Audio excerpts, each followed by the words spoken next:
If you've ever wondered what your allotment would look like if you left it alone for like 6 weeks, a month and a half, then you're in the right place. Oh God.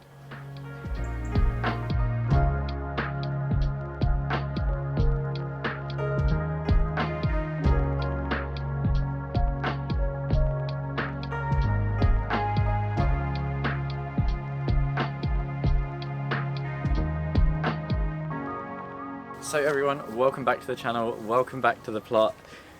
Oh my goodness, the plot looks crazy. It looks crazy.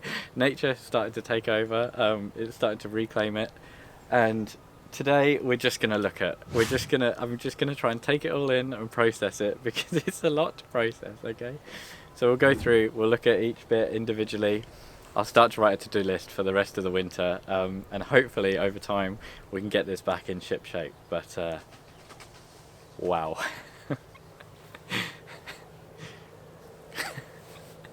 Oh God. So it begins. We start at the top of the plot. This was my salad bed, and at the moment we've still got loads of Swiss chard in here, both sides, and along the edges, along the borders, there's some leeks as well. And I did plant some spring onions, some white Lisbon spring onions down the middle here. They're doing okay. Swiss chard well over. I mean, this is all leggy and horrible. If I liked the taste of Swiss chard, I could cut this back and it would probably carry on growing. But it turns out I don't like Swiss chard, so probably going to get rid of this. These leeks have had it. They're tiny, they're leggy, they're not going to do anything. So I think we'll have the Swiss chard out, have these out, and maybe leave a gap for the spring onions. On the next side, on the next bed down, we've got mainly kale in here. This is looking really good, some curly kale. It looks pretty free of pests. The slugs have pretty much left it alone, cross my fingers. So I'll take some of that home today and hopefully do something with it. I don't love kale, but sometimes you can smuggle it into stuff. The fennel seeds. Are these fennel seeds? Yes, yeah, these are definitely fennel seeds. These are ready to harvest actually. So, kale's okay, fennel's okay. We planted some spinach in here. Medania spinach, and I think the idea was that this would be done around this time of year. It's looking tiny, not done much at all. Probably shaded out with all the weeds. We've got our feverfew plant still hanging on, still with a few flowers. And other than that, just absolutely smothered with weeds, which is not surprising. But the growth on the paths is just crazy. These paths have mostly kind of stayed down. I don't mind the idea of them turning to grass, although it's going to be good for the slugs, but this bit in the middle is just a jungle. So, last two beds, not too bad, hadn't really lost any crops. Unfortunately, however, our pak choi that we got planted in here is well and truly done. We've got the cabbages, they're doing okay, the earliest of all spring cabbages, and the leeks are looking a bit poorly, but overall this bed isn't too bad. There's not even too many weeds in between the rows. Could be a lot worse, but this has all got to come up.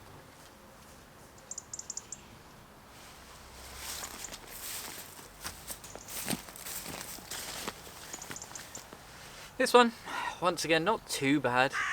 Wow, a fox has just literally run past. Hello, fox. This one, not too bad. This is where we had our cucumbers and our courgettes. I did come up a few weeks ago and put those all in the composter. Yeah, this one just needs a tidy, and then we'll probably cover it over.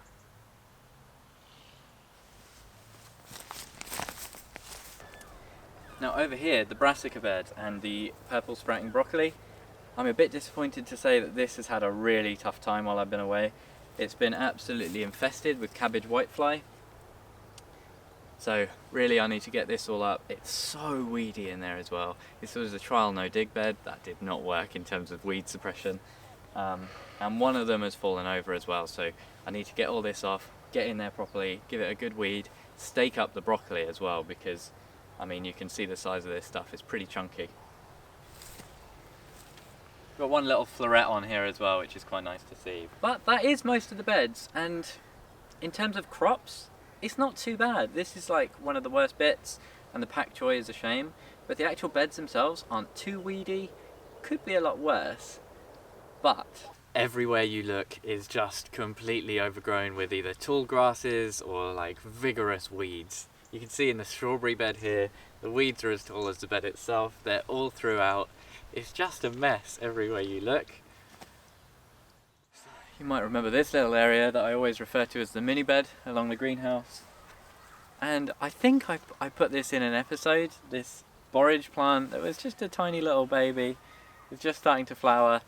And just next door, we have this that's come up, a little volunteer borage, which is very interesting. It's exploded now, which is what they do, and their seed heads go everywhere. So ideally I want to get this out, separate the seeds, put this in the compost as well.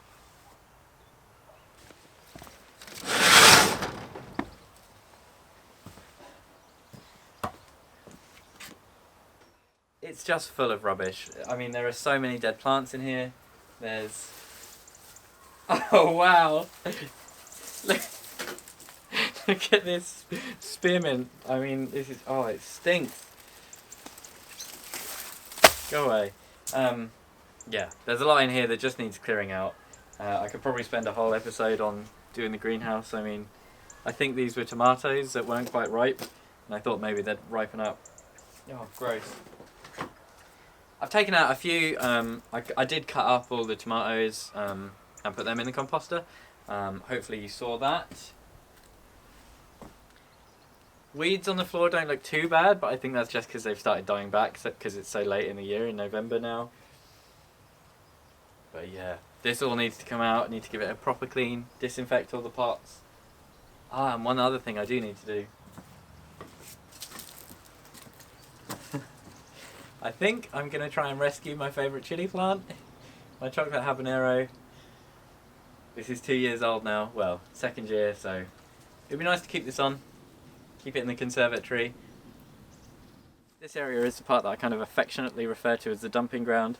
You can see we've got the water butt here, and you might remember the outdoor tomatoes. I didn't take these away, and those husks need to get gone as well.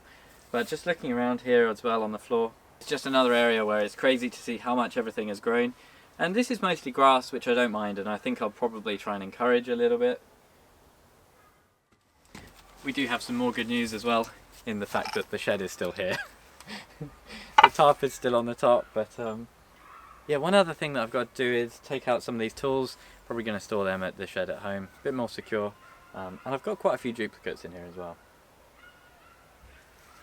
So you might remember this part. I've got a load of plant pots and kind of troughs that they kind of had a few plants in them for a little while.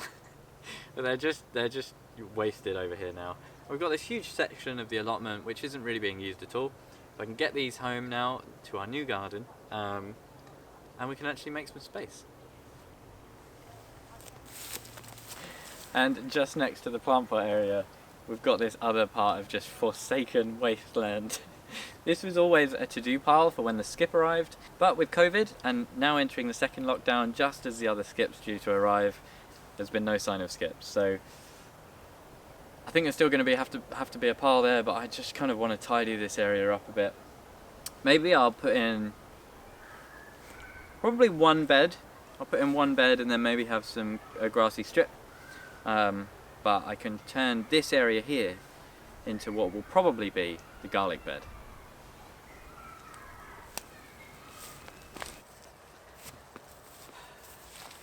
So there we go. Nothing too surprising, but that's what an allotment looks like if you leave it alone for a month. I'm going to go around now, I think, and start making up a to-do list for the winter, things to keep me busy. Most of it looks fairly straightforward. One thing that is kind of perplexing me is just how to keep the kind of grasses and the weeds down in the bits that aren't beds.